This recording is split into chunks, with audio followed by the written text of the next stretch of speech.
കേരളത്തിന്റെ വളരെ വടക്ക്, ചന്ദ്രഗിരി പുഴക്കും വടക്ക്, തുളുനാടിന്റെ ഓരം ചേർന്നൊരു നാട് മൊഗ്രാൽ. മാപ്പിളപ്പാട്ടും മാപ്പിള ഐതിഹ്യങ്ങളും നിറഞ്ഞ ഒരു മാന്ത്രിക ഭൂമി തന്നെയാണ് ഇപ്പോഴും. മണ്ണിൽ നാക്കും വാക്കുമായി ജനിച്ചവരെയെല്ലാം പാട്ടുകാരും പാട്ടെഴുത്തുകാരുമാക്കുന്ന അതിദിവ്യമായൊരു രസവിദ്യയുടെ അദൃശ്യമായൊരു മന്ത്രച്ചരട് അതിപ്പോഴും ഓരോ കാസർഗോഡുകാരൻ്റെയും അരയിൽ കെട്ടിക്കൊടുക്കുന്നുണ്ട്.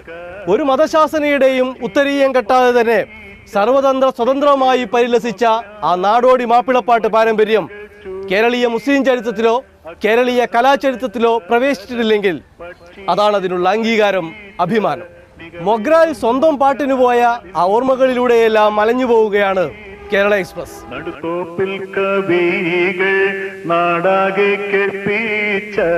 മൊഗ്രാൽ പുഴയൊഴുകുന്നത് മാപ്പിളപ്പാട്ടിന്റെ ഈണത്തിലാണ്. കമ്പിയും വാലുമ്മൽ കമ്പിയും ബിരുത്തവുമെല്ലാമായി സകല മാപ്പിള വൃത്തങ്ങളിലും പരിലസിച്ചൊഴുകുന്ന പുഴ. കേരളത്തിന്റെ വടക്കേയറ്റത്തെ മാപ്പിളപ്പാട്ടിന്റെ ഈറ്റില്ലവും പോറ്റില്ലവുമായ മൊഗ്രാലിൽ പുഴ കൊലുസുകുലുക്കി ഒഴുകുന്നത് ചരിത്രാതീതമായ ആ മാപ്പിള ഐതിഹ്യങ്ങൾ കാറ്റിൽ പറത്തിയാണെന്ന് തോന്നും. നൂറ്റാണ്ടുകൾക്ക് മുമ്പേ നിരക്ഷരരും അധ്വാനശീലരുമായ മാപ്പിളമാർ പാട്ടിൽ തങ്ങളുടെ ഹൃദയഭാരങ്ങൾ ഇറക്കി വെച്ചൊരു ചുമട് താങ്ങിയായിരുന്നു അക്ഷരാർത്ഥത്തിൽ മൊഗ്രാൽ.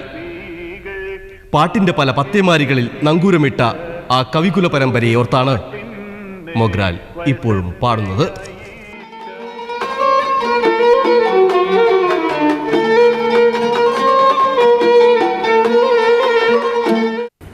മണ്ടാളം പൂകളി കൊള്ളും സാഫിയല്ലുമ്മ, മനദാസ കാലെഴുതൊള്ളും കാദീജ ഹുമ്മ, ഹുമ്മയദാന മുഹമ്മദ് രാജ പൊമ്മയിലാന കുദർമ ഖദീജ. മൊഗ്രാലിന്റെ മാപ്പിളപ്പാട്ട് ചരിത്രം നമുക്കെവിടെ നിന്നും തുടങ്ങാം. പക്ഷെ വർത്തമാനം ഇങ്ങനെ ചില മനുഷ്യരിൽ നിന്നേ തുടങ്ങാനാവൂ. ചരിത്രത്തിൽ നിന്ന് മാപ്പിളപ്പാട്ടിന്റെ മാന്ത്രിക വടി വീശിയെത്തുന്ന നാട് മലയാളിക്ക് വേറെയില്ല.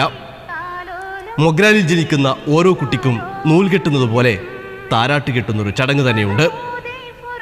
ജനിക്കുമ്പോഴും മരിക്കുമ്പോഴുമെല്ലാം മൊഗ്രാലിൽ പാട്ടുണ്ട്. കല്യാണപ്പന്തലിലും കടത്തുവഞ്ചിയിലും വലയെറിയുമ്പോഴും വണ്ടി വലിക്കുമ്പോഴും ചുമടെടുക്കുമ്പോഴും കത്തെഴുതുമ്പോഴും കിനാവ് കാണുമ്പോഴുമെല്ലാം മൊഗ്രാലുകാർക്ക് പാട്ടാണ് പഥ്യം. ആദം നബി തൊട്ട് കൽക്കത്ത മുഹമ്മദൻസിന്റെ ഫുട്ബോളിനെ കുറിച്ച് വരെ പാടാനാവുന്ന ആ പാട്ടുപരമ്പരയിൽ നിന്നാണ് മൊഗ്രാൽക്കാരുടെ ഈ മണ്ടാളം മുഹമ്മദിച്ച നടന്നു വരുന്നത്. മണ്ടാളം എന്നാൽ അയാൾ പാടി പ്രശസ്തമാക്കിയ ഒരു പാട്ടിന്റെ പേരാണ്. നിക്കാഹ് മാല പായതും പുതിയതും രണ്ടുണ്ട്. രണ്ടും അറിയും, പിന്നെ പുതിയത് വാങ്ങാൻ അറിയും. പായത് അങ്ങനെയല്ല. പായതല്ലെങ്കിൽ പായൽ പറയുന്ന കടന്നോളി മാണിയാറ കാഹൽ നല്ലോരേ, വയസ്സന്മാർ അവർ വേണ്ട, സേവികൾ വേണ്ട. അപ്പോൾ മാട്ടിൻ്റെ ഭാഷയിൽ സെവികൾ, ബനികൾ, മൈന്ദർ, പുത്തിരർ ഇതെല്ലാം പറഞ്ഞെങ്കിൽ മക്കൾ തന്നെ.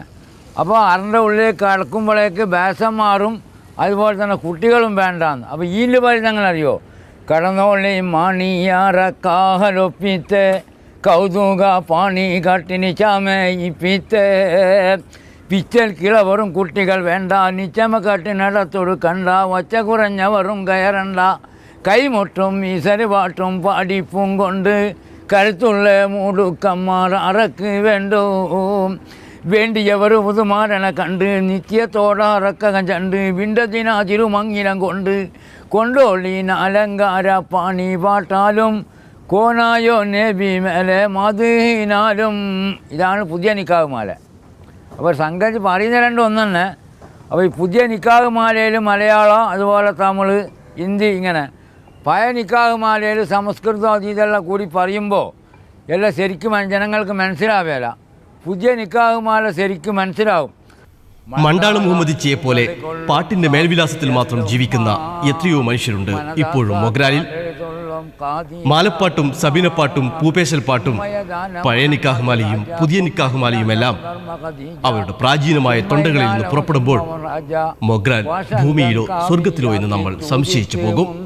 ഈ താടുവ മുഹമ്മദ് മുസ്ലിയാർ എന്നൊരു ഒരാളുണ്ട്. അയാൾ തമാശയ്ക്ക് വേണ്ടി ഒരു പാട്ടിങ്ങനെ പലതും പാടും. അതിൽ പെട്ടതാണ് വതിന് പറ്റിയ നാട് കാസർഗോഡ്, കൂട്ടാൻ്റെ കാര്യം തമ്പുരാനെ പാട്, ബാദിനും പ്രസംഗത്തിനും സൽസ്വഭാവത്തിനും പെരുമാറ്റത്തിനൊക്കെ കാസർഗോഡ് നല്ല നാടാണ്. പക്ഷേ തമ്പുരാനെ കാസർഗോട്ടെ പെണ്ണുങ്ങൾ കൂട്ടാൻ നിൽക്കുന്ന മുളകിൻ്റെ കടുപ്പം കൊണ്ട് അടുക്കാൻ സാധിക്കുന്നില്ല. നിങ്ങൾ തമാശക്ക് പറഞ്ഞെങ്കും മൂപ്പ രണ്ടാമതെഴുതി മുരിങ്ങാമരം രണ്ടുള്ള വീട്ടിൽ അഫുദല കൂട്ടാൻ്റെ ഹാലറിയേണ്ടതിൻ്റെ അടി ഫാത്തിമ.